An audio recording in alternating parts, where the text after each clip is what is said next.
చరిత్రలోనే అత్యంత చౌకగా భూములు కట్టబెట్టే యత్నం. నేను చెప్పానుగా, ఇంతకంటే తక్కువ రేటు, ఇంత కాస్ట్లీ ల్యాండ్ ఎక్కడ రాదు. ₹1,00,000 ఉన్నది ఎస్ఆర్ఓ అంటే sub register value market rate ₹1,00,000 ఉంటే ఎస్ఆర్ఓ వాల్యూ ఎంత ఉంటుంది? మ్యాక్సిమం 20-25 వేల కంటే ఎక్కువ ఉండదు. కొన్ని చోట్ల 15,000 కూడా ఉన్నది. కానీ మార్కెట్ రేట్ ఇంకా చాలా ఎక్కువ ఉన్నది.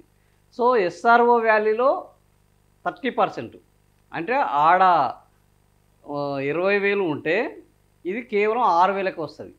అంత తక్కువ రేట్లలో ఈ భూములని అంటే చరిత్రలోనే ఇంత తక్కువ చౌకగా ఎప్పుడు భూముల్ని ప్రభుత్వం అమ్మింది లేదు.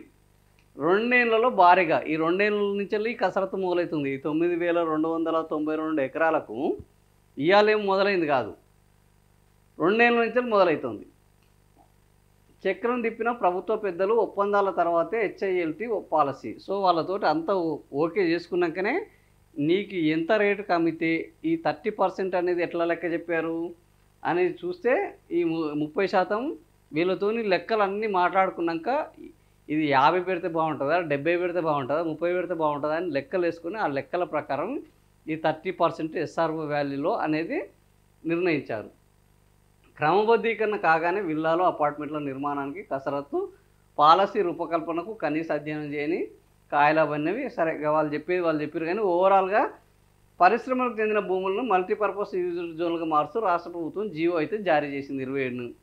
రిజిస్ట్రేషన్ విలువలో 30% చెల్లించాలి. అపార్ట్మెంట్లు, స్కూలు, హోటళ్ల నిర్మాణానికి మొత్తానికి 9,292 ఎకరాల కన్వర్షన్ అంటే వాళ్ళకు ఓనర్షిప్ ఇచ్చేస్తారు. ఇక రేపు వాళ్ళు రియల్ ఎస్టేట్కి అమ్మేస్తారు.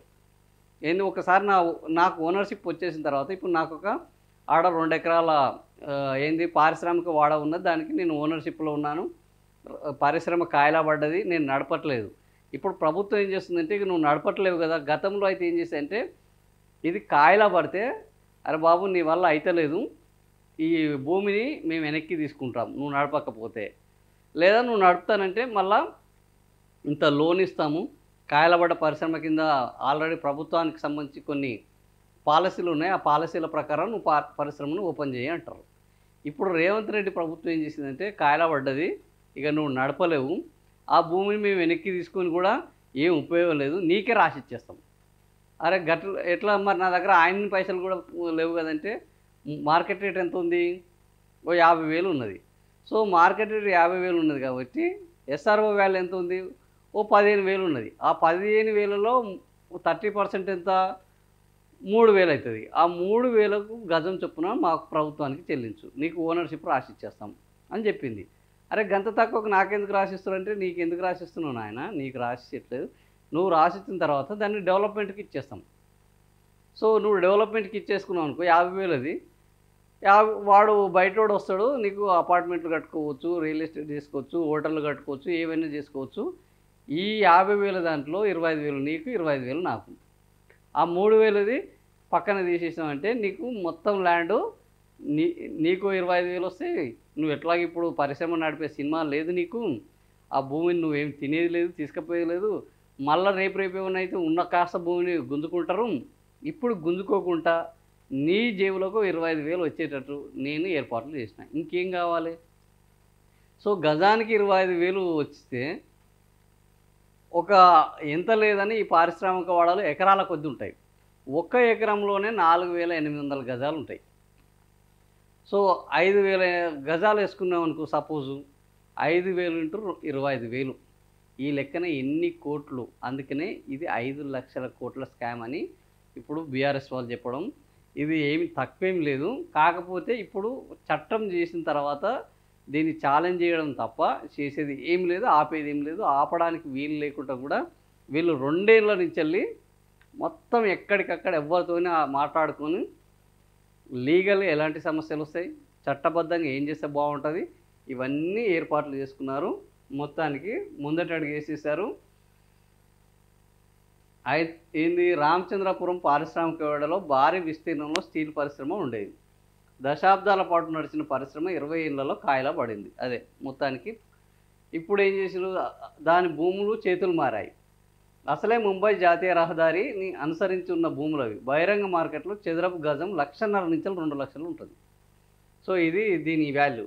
పారిశ్రామిక అవసరాల కోసం కేటాయించిన భూములు అయినందున ఇన్నాళ్ళు ఏం చేయలేకపోయారు. కానీ ఇప్పుడు కాంగ్రెస్ ప్రభుత్వం ప్రకటించిన Hyderabad industrial land transformation policy ప్రకారం చదరపు గజానికి 3,562 రూపాయలు బహిరంగ మార్కెట్లో ధరలో 1.7 నుంచి 2.3% ధరకే మల్టీ జోన్గా క్రమబద్ధీకరించున్నారు. నామమాత్రం ఇప్పుడు రేవంత్ రెడ్డి ధరలో 30%కి దీంతో పెద్ద పెద్ద నివాస వస్తాయి. సో కాంగ్రెస్ ప్రభుత్వం హెచ్ఐఎల్టీపీ చదరపు గజానికి 4,590 రూపాయలు తీసుకొని మల్టిపుల్ జోన్గా అంటే ఎకరానికి గరిష్టంగా 2.5 కోట్లు అవుతుంది. సో ఎక్కడ 177 కోట్లు మన్న పోయినది, ఎక్కడ 2.5 కోట్లు, ఎంత లేదన్నా 100 కోట్లలో 2.5 కోట్లని ఈరోజు 1 లక్ష రూపాయలు ఉంటే అది ఎంత 45 కోట్లు. అట్లాంటిది 2.5 కోట్లు అవుతుంది. అన్ని రకాల నిబంధనల ప్రకారం నిర్మాణాలు చేపడితే ఎకరం స్థలంలో 30,492 చదరపు అడుగుల విస్తీర్ణం 10 అంతస్తులో వేస్తే 3 లక్షల చదరపు అడుగులు. చదరపు అడుగు నిర్మాణానికి 25,000 వేసుకున్న ఇది 10 అంతస్తుల నిర్మాణ వ్యయంలో 30 కోట్ల కంటే తక్కువే. ఆ ప్రాంతంలోని బహిరంగ మార్కెట్లో అడుగు కనీసం 7,000 నుంచి 10,000, అంటే 82 కోట్లు వెచ్చిస్తే వచ్చే మొత్తము 200 నుంచి 300 కోట్లు. సో కాంగ్రెస్ ప్రభుత్వం ఈ 200-300 కోట్ల రూపాయల విలువైన ఆస్తిని 2.5 కోట్ల రూపాయలకు అమ్మడానికి సిద్ధమైపోయింది. మొత్తము నగరం నడిబొడ్డునున్న బాలానగర్ మొదలు అన్ని 22 పారిశ్రామిక వాడలో 9,292 ఎకరాల భూమి ఉన్నది. సో ఈ 5,000 నుంచి 20 నుంచి 30,000కు మించి లేవని ఎక్కడ కూడా. సో ఈ కేటాయింపుల సమయంలో ఎకరా 5,000 నుంచి 20 నుంచి 30,000కు లేవు అని చెప్పారు. అప్పట్లో బహిరంగ మార్కెట్లో ఎకరా లక్షల రూపాయలున్న ప్రభుత్వాలు పారిశ్రామిక అభివృద్ధిని దృష్టిలో ఉంచుకొని చాలా తక్కువ మొత్తానికి వాళ్ళకు కట్టబెట్టి తెర వెనుక భారీ ఒప్పందాలు. ఏంది, కాంగ్రెస్ ప్రభుత్వం హెచ్ఐఎల్టీపీని తెర పైకి తెచ్చే ముందు ఎలాంటి సమగ్ర అధ్యయనం చేయలేదని అధికారులు చెప్తున్నారు. పారిశ్రామిక వాడలో ఎన్ని పరిశ్రమలు ఉన్నాయి, భూముల విస్తీర్ణం ఎంత అనే ప్రాథమిక వివరాలు మాత్రమే సేకరించినట్టు విశ్వసనీయంగా తెలిసింది. ఇంత పెద్ద పాలసీ తెచ్చే ముందు అసలు క్షేత్రస్థాయిలో ప్రస్తుతం నడుస్తున్న పరిశ్రమలన్నీ, ఆయా పరిశ్రమలు తీసుకున్న భూముల విస్తీర్ణం, వాస్తవంగా వాళ్ళు వినియోగిస్తున్న విస్తీర్ణము, ఖాళీగా ఉన్న భూముల విస్తీర్ణం, అసలు వాటిలో ఉత్పత్తి ఉందా లేదా, మూతబడ్డాయా, కారణం ఏంది, ఈ నిబంధనలు వెనక్కి తీసుకునేందుకు అవకాశం ఎంత, ఇది రెడ్ జోన్ పరిశ్రమలన్నీ, హానికరం ఎన్ని, ఇవన్నీ లెక్కలేయాలి.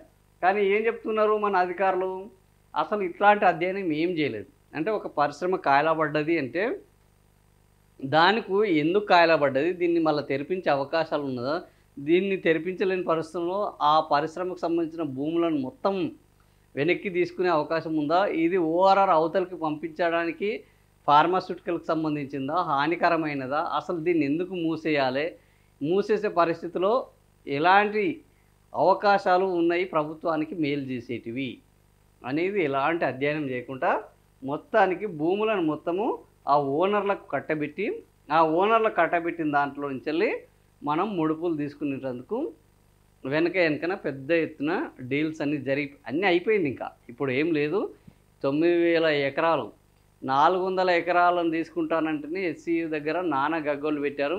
ఇప్పుడు 9,252 ఎకరాలను తీసుకోబోతున్నా, ఇంకా ఏం చేసుకుంటారో చేసుకోండి అని రేవంత్ రెడ్డి ప్రభుత్వం ఇప్పుడు ముందడికి వచ్చింది. ఇంకా ఏం చేస్తారు అనేది, ఏం చేసేది కూడా ఏం లేదు వాస్తవానికి. ఎందుకంటే చట్టము అనేది అత్యున్నతమైంది. ఈ చట్టాన్ని ఎందుకు అమ్మకూడదు, ప్రభుత్వం అమ్మాలి అని అనుకుంటే ఈరోజు కోర్టులు కూడా వాటిని ఆపే పరిస్థితిలో లేదు. ఇది చట్టం, మేము చట్టం చేస్తున్నాం. ఈ పారిశ్రామిక వాటన్నిటిని 30% ఎందుకు చేస్తున్నారు అనేది కూడా మా నిర్ణయమే. ఎంత చేయాలనే దానికి కూడా ఎవరు ఇది ఇంతకు ఎందుకు చేయట్లేదు అని నిర్దేశించడానికి వీల్లేదు. సో ఆ రకంగా పక్కడ్బందీ ప్రణాళిక వేసుకొని ఈరోజు ఏం చేస్తున్నారు రేవంత్ రెడ్డి ప్రభుత్వము అంటే బ్రహ్మాండమైన భూములను అమ్మకం ద్వారా పెద్ద ఎత్తున లక్షల కోట్ల స్కామ్కు తెరలేపారు. ఇంక ఈ దెబ్బకు వాళ్ళ దరిద్రం తీరిందని చెప్పొచ్చు. పాపం బీఆర్ఎస్లో ఎంత నెత్తి నోరు కొట్టుకున్నా ఉపయోగం ఏమీ లేదు. ఇక ఆ భూములు అనేవి అయిపోయినాయి, ఆ కథ ముగిసిపోయింది.